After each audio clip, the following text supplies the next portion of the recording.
Hey, everybody. Name's Emma, and if you've got a minute, I've got a tale that's a bit of a roller coaster, one that dives into love, betrayal, and a fight for dignity. Before we dive into the deep end, let me set the stage and introduce you to the cast of this little drama of mine. It starts with me, Emma. Born into what many would call privilege, with a silver spoon and all that jazz. But despite the cushy start, I was raised to value hard work over handouts. My dad's the king of the engine additive world, a self-made man who turned a niche into an empire. Mom's no slouch either, she built a beauty salon empire from the ground up, making her name synonymous with style. Their divorce when I was 19 could have been messy, but they kept it classy, splitting everything down the middle while somehow maintaining a friendship. Dad stayed single, content with his business and bachelorhood, while Mom remarried but didn't expand the family beyond me. Enter Jake, stage right. My husband, or as I've come to think of him, the catalyst of my personal upheaval.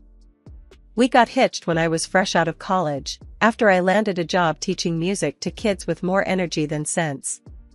Life seemed pretty sweet until we hit a bump, I got pregnant, and suddenly, Jake's true colors started to bleed through. One lazy Sunday, sprawled on the couch with his feet up, Jake casually lobbed the grenade into our life. Emma, babe, why don't you just quit your job? Stay at home with the baby. We'll manage. I nearly choked on my tea. Quit my job?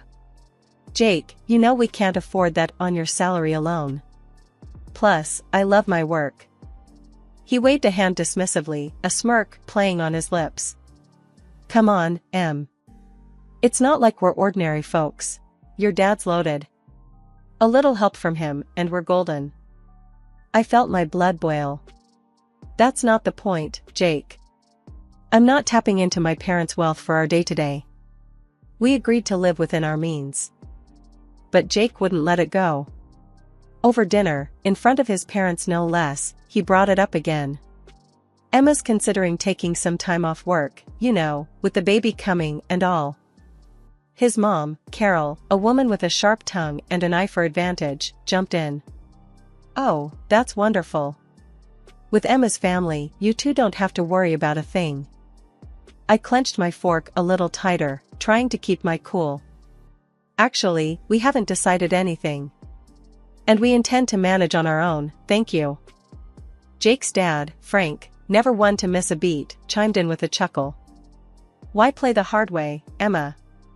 A little help from your folks, and you could be living easy. Why waste that opportunity?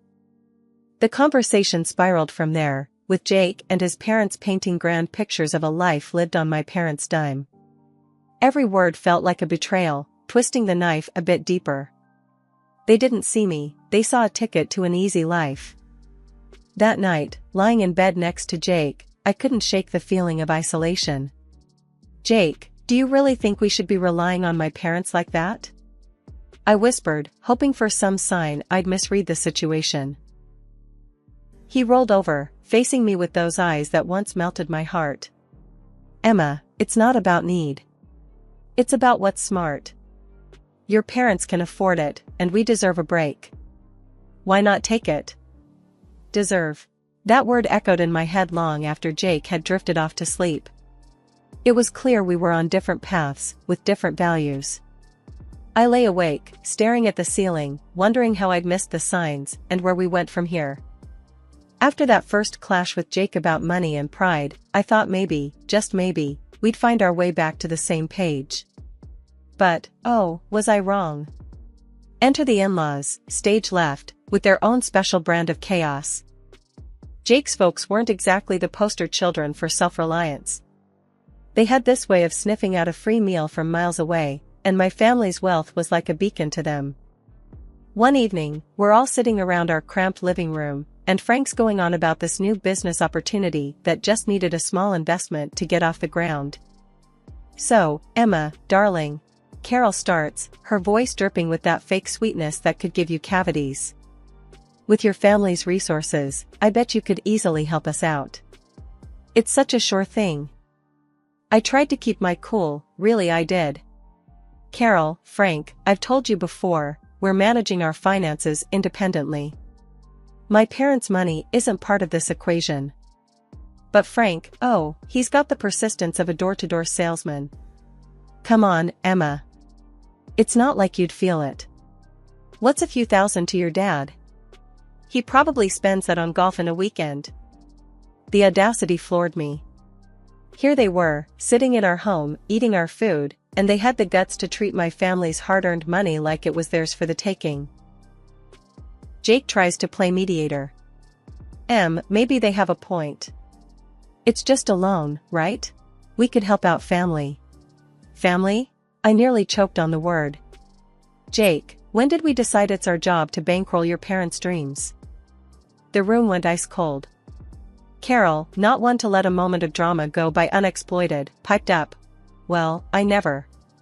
Here we thought family helped each other out. But if you're going to be stingy. Stingy? Now, I was seeing red.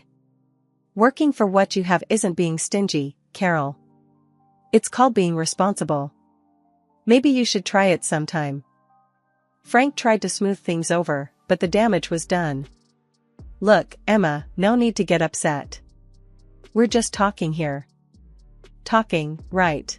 I couldn't hide my sarcasm. Seems like all we ever do is talk about how my family can solve your problems. That night, after they finally left, with Jake apologizing for his parents' misunderstanding, I lay awake, staring at the ceiling. It wasn't just a misunderstanding. It was a full-on invasion of our lives by two people who saw me not as a daughter-in-law, but as a walking, talking ATM. After our little Lily came into this world, life took a turn I didn't quite expect. You'd think the arrival of a grandchild would bring out the best in people, right? Well, not so much with Jake's folks. They showed up at the hospital with what had to be the cheapest onesie from the discount bin. It still had the clearance sticker on it. But when my folks came through with a beautiful hand-knit blanket and some top-notch baby gear, you'd have thought World War III was about to break out in that hospital room. Wow, really laying it on thick, aren't they? Carol quipped, eyeing the gifts with a mix of disdain and envy. Must be nice to just throw money around. Bet they could have just gotten you a house, instead of all this fluff. Jake chimed in with a chuckle. Yeah, Mom's got a point, Em. Your folks sure don't hold back. A house might have been more practical, huh? My heart sank. Here I was, holding our newborn, and all they could talk about was how my parents should have spent their money. It stung, hearing Jake echo his mom's words. Was our daughter just a dollar sign to them? I tried to keep the peace, biting back my growing anger. Well, it's not about the price tag, right? It's the thought that counts. But Frank wasn't about to let it go. Oh, sure.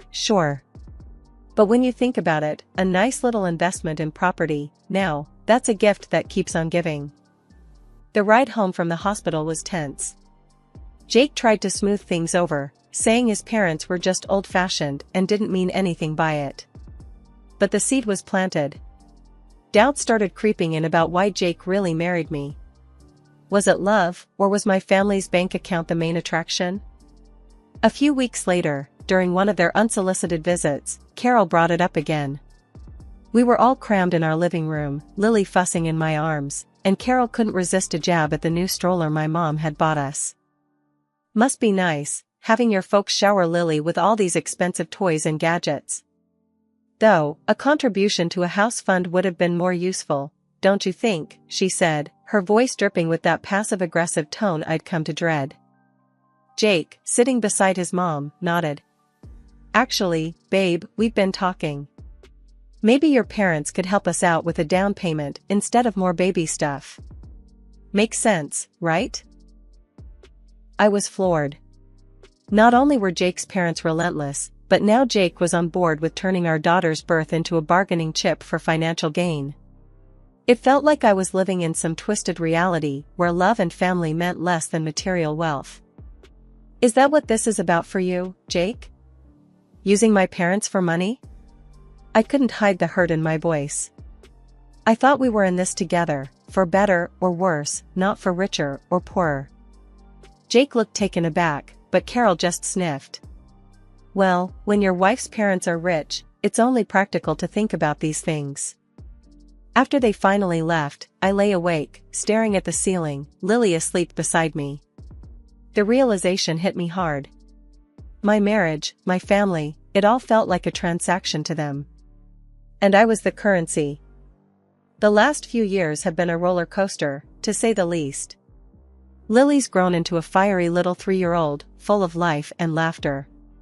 But life threw us some curveballs that I never saw coming. First, it was Mom. The accident was sudden, a shock to all of us. I was drowning in grief, barely keeping it together for Lily. But Jake? His first question wasn't about how I was holding up. No, it was, so, how much are you getting from your mom's will? It felt like a slap in the face. My mom wasn't even cold, and here he was, eyeing her legacy like a vulture. According to Mom's will, I inherited the barbershop chain. I knew nothing about running a business, but Jake was quick to offer his expertise. "Babe, let me handle this. You know I've got a knack for business," he said, all confidence and smiles. I was too lost in my grief to argue. So, I let him take the reins, though I made sure the ownership papers stayed in my name. I thought, maybe, just maybe, he could turn things around for us. Then, barely a year later, Dad passed away from a heart attack. Losing both my parents in such a short time broke something in me. I needed Jake more than ever, but all he could talk about was what we'd inherit from Dad. The day after Dad's death, Jake's parents came over. I expected maybe a shred of decency, a moment of respect for my loss. But no, they dove straight into speculations about Dad's wealth. "So, Emma, must be a hefty sum coming your way, huh?" Frank said, barely able to contain his glee. I saw red. "Can you not? For once, just stop talking about money," I shouted, the words exploding out of me like shrapnel. Carol put on her best offended face. "Well, I never. We're just concerned about the family's future. No need to be rude." Jake tried to play peacemaker, as always. They're just curious. It's a big deal, you know?" "A big deal?" I echoed, my voice rising. "My parents are gone, Jake. And all you and your parents can think about is cashing in? Is that all I am to you? A bank?" The room fell silent. The tension was thick enough to cut with a knife. Jake looked at me, then at his parents, and mumbled some half-hearted apology. But the damage was done. I couldn't stand the sight of them, their greed, their complete lack of empathy. "Get out," I said, my voice steady, but cold. They left, Carol muttering under her breath, Frank with a scowl. Jake lingered, trying to justify his parents' behavior. But I was done listening. 2 days after my dad died, Jake comes bouncing through the doorway earlier than usual. "Babe, I've got awesome news." He beams at me, barely containing his excitement. "I've struck a deal to sell the hairdresser chain. Can you believe it?" My jaw nearly hit the floor. "What? You did what without even asking me?" I was fuming, feeling a mix of betrayal and disbelief. Before we could really dive into it, his folks showed up, ready to party like we'd hit the jackpot. They brought in this feast from some fancy restaurant and a bunch of brochures that screamed high roller. Carol was all smiles, waving those brochures in my face. "Guess what, honey? We've sold the old condo and put down a deposit on a beach house. We're all moving to the coast." I stared at her, feeling like I was trapped in some bad dream. "Hold on. You what?" "Nobody asked me about moving. I don't want to live by the beach, with all that humidity and the winds, with a kid. Are you out of your mind?" Carol just waved off my concerns like I was talking about the weather. "Oh, don't you worry about that. We've also booked a cruise. You should come with us. It'll be fabulous." "Where's this money coming from?" I asked, my patience wearing thin. "Well, darling, with your father's passing and the sale of the salons, money's no object now. We're set for life. Think about it, yachts, private jets. We're living the dream." Carol's eyes were practically sparkling with dollar signs. I turned to Jake, utterly dumbfounded. Why are we even talking about selling my mom's business again? And what's this nonsense about being set for life? Babe, it makes sense. Managing both businesses will be too much. We gotta focus on what's more profitable. It's for our future, for our daughter's future. I couldn't believe what I was hearing. The greed, the audacity, it was all too much. Show me the financials for the salon, I demanded. I want to see everything before we make any rash decisions. Jake squirmed, avoiding eye contact. Look, it's all about our future, about making sure we're comfortable. His parents joined the chorus, pressing me to just let go and enjoy the windfall. But looking at them, all I could see were vultures circling. Why the rush to sell the hairdresser shops again? I pressed, needing answers from Tom. Jake shrugged, the picture of faux reason. Look, babe, after your dad's gone, juggling both businesses just doesn't make sense. We gotta focus on what brings in more dough. The car oil thing is a gold mine, compared to the salons. His folks perked up at this, chiming in with their 2 cents. Darling, think about it. Selling those little shops could give you a life of luxury. Why waste your time on them? His mom cooed, her voice dripping with greed. The sight of them, practically salivating over my inheritance, made my skin crawl. I want you to leave. Now, I said, my voice firm, my resolve stronger. This is a time to mourn my father, not feast on what he left behind. Jake tried to interrupt, but I cut him off. And another thing, this is my inheritance we're talking about. Mine. You and your parents have no say in this. The air turned icy as they realized I wasn't the pushover they thought I was. With heavy steps and heavier scowls, they left, leaving me to ponder the lonely battle ahead. The dawn after my father's funeral found me in a fog of grief, the world around me dulled to a monotonous gray. That's when Jake decided to inject his version of color back into our lives. Over a breakfast that tasted like cardboard, he launched into his agenda. We need to call a meeting with the founders of your father's company, pronto, Jake stated, his voice slicing through the quiet like a knife. I paused, a piece of toast halfway to my mouth, and stared at him. Jake, my father has just been buried. Can't this wait? I need some time to process everything. He waved off my concerns with a flick of his hand. Time is money, babe. We need to act fast. Frustrated and seeking clarity, I reached out to our family lawyer, asking for a breakdown of the barbershop chain's status and a primer on my father's business dealings. Information, I hoped, would give me some ground to stand on. A month whirled by in a blur of legal jargon and financial statements until Jake, accompanied by his parents, descended upon our house once more, each of them bursting with unsolicited advice and greed-laden suggestions. Without so much as a hello, Jake dove right in. You know, I've been thinking, I'm the right man to lead your dad's company. The audacity of his claim left me speechless, but he wasn't done. And, I'll need a new car. Something that screams business mogul. The latest BMW should do the trick. Before I could even muster a response, Carol chimed in with her own outrageous demands. The coastal house is nearly ready. We just need to throw in another $300,000, plus some for furniture. And, dear, I expect you to set up an account for me. I need to maintain my lifestyle, after all. After listening to their endless demands, I knew what I had to do. It was like a switch flipped inside me.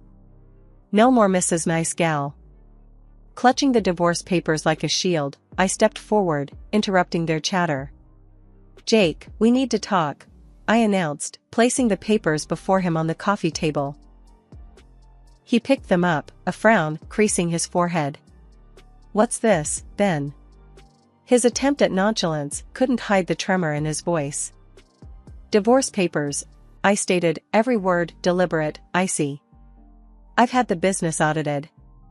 Jake, you've run it into the ground. It's teetering on the edge of ruin because of your management.